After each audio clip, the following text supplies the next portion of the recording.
Que faire si quelqu'un arrive à Christ en étant déjà polygame? Alors que faire du polygame converti? Deux approches existent dans les églises. Approche de grâce souvent en Afrique.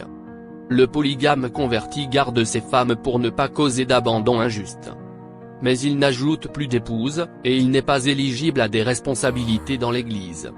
Il ne peut pas renvoyer ses femmes car ce serait créer injustice et abandon. Paul dit que chacun demeure dans la condition où l'appel de Dieu l'a trouvé. 1 Corinthiens chapitre 7 verset 20.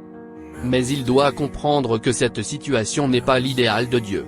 Il vit dans une situation de grâce, il doit assumer les responsabilités envers ses femmes et enfants, sans chercher à en ajouter d'autres. Cependant, il ne peut pas être responsable dans l'église ancien, diacre, pasteur, car cela contredirait l'exigence d'exemplarité. 1 Timothée chapitre 3 verset 2. Conséquences possibles.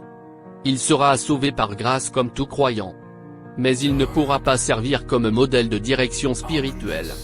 Sa vie familiale portera toujours des défis.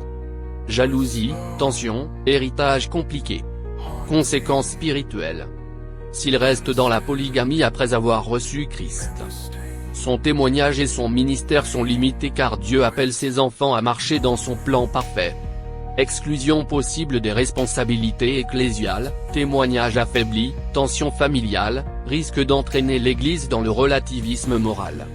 Consécration limitée, car une structure de vie hors du plan parfait de Dieu entraîne des restrictions dans le service. Approche radicale rare, mais bibliquement défendable. Il choisit une seule épouse, celle du premier mariage car c'est le plan parfait de Dieu. Les autres femmes ne sont plus considérées comme épouses, mais il doit rester responsable d'elles et de leurs enfants. Soutien matériel, mais non conjugal. Au vu de ces deux approches, un point très profond et délicat. Comment être à la fois fidèle à la sainteté de l'Écriture et juste envers les femmes et enfants impliqués? La Bible est claire. Le mariage selon Dieu égale un homme plus une femme. Genèse chapitre 2 verset 24, Matthieu chapitre 19 verset 5 à 6, Éphésiens chapitre 5 verset 31. La polygamie est tolérée dans l'Ancien Testament, mais jamais instituée comme modèle.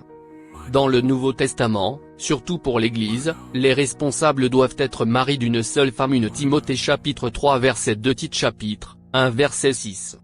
Donc, que faire si quelqu'un arrive à Christ en étant déjà polygame? Critique de la première approche. Le texte en question. Que chacun demeure dans l'état où il était lorsqu'il a été appelé. 1 Corinthiens chapitre 7 verset 20. Ceux qui utilisent ce verset pour dire si quelqu'un était polygame avant de se convertir, qu'il reste ainsi après sa conversion. Mais est-ce bien le sens du texte?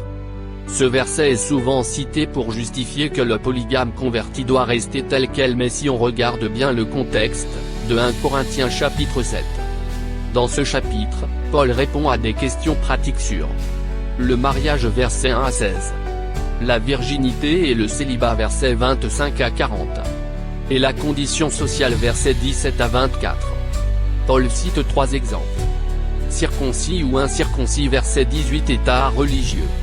Esclave ou libre verset 21, état social. Marié ou célibataire verset 27. Circoncis ou incirconcis, marié ou non. État civil. Dans ces cas, il s'agit de conditions neutres qui ne sont pas en elles-mêmes des péchés.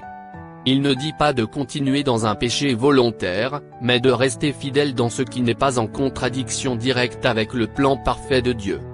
Pourquoi cela ne s'applique pas à la polygamie? La polygamie n'est pas neutre, elle est contraire au plan de Dieu pour le mariage. Le plan parfait de Dieu égale un homme plus une femme. Genèse chapitre 2 verset 24, Matthieu 19 verset 4 à 6. Éphésiens 5 verset 31. Paul parle d'état social ou civil, pas de persistance dans un mode de vie pécamineux. Exemple parallèle. Si un voleur se convertit, doit-il rester dans l'état où il a été appelé en continuant à voler? Bien sûr que non. De même, rester polygame par choix n'est pas rester fidèle à 1 Corinthiens 7 verset 20, mais déformer son sens. Distinction importante. Cas d'un esclave, son esclavage n'est pas le plan parfait de Dieu, mais ce n'est pas lui qui l'a choisi. Paul dit qu'il peut rester esclave sans péché, car ce n'est pas une faute morale personnelle. Cas d'un polygame, la polygamie, elle, est une transgression du modèle divin. Genèse 2 verset 24, Matthieu 19 verset 4 à 6. Ce n'est pas neutre, c'est une distorsion du mariage voulu par Dieu. 1 Corinthiens 7 verset 20 n'autorise pas à rester dans le péché. Ce verset parle de conditions sociales et civiles neutres, pas de transgression morale. Dieu appelle tout homme et toute femme à revenir au modèle originel. L'homme quittera son père et sa mère, et s'attachera à sa femme, et les deux deviendront une seule chair. Genèse 2 verset 24.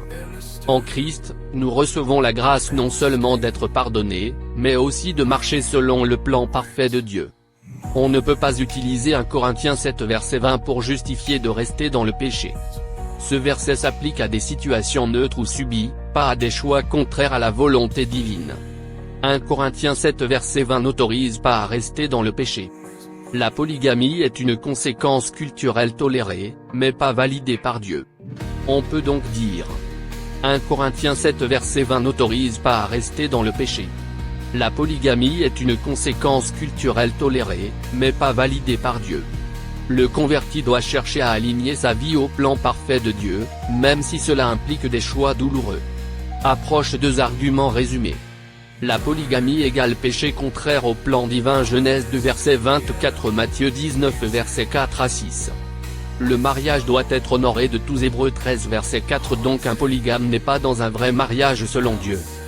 Garder plusieurs femmes égale vivre dans la débauche, fornication, adultère institutionnalisé.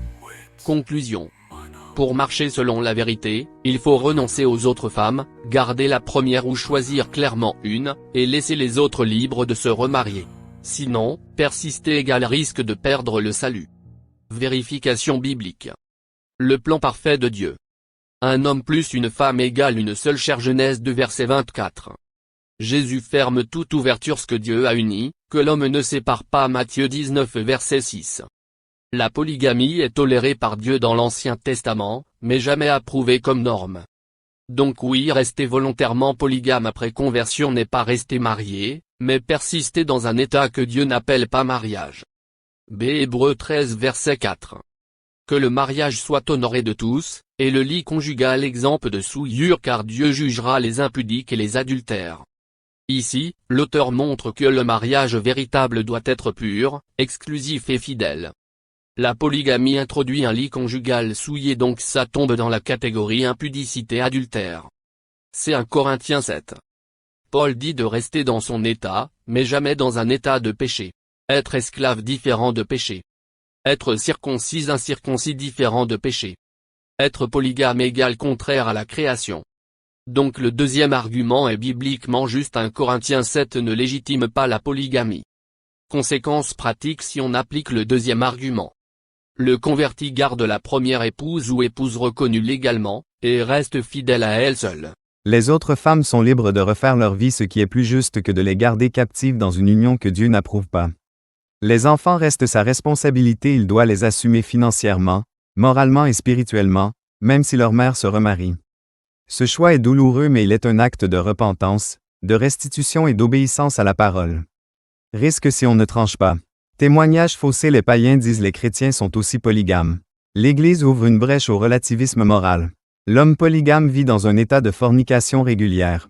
Danger réel de jugement de Dieu. Hébreux 13 verset 4.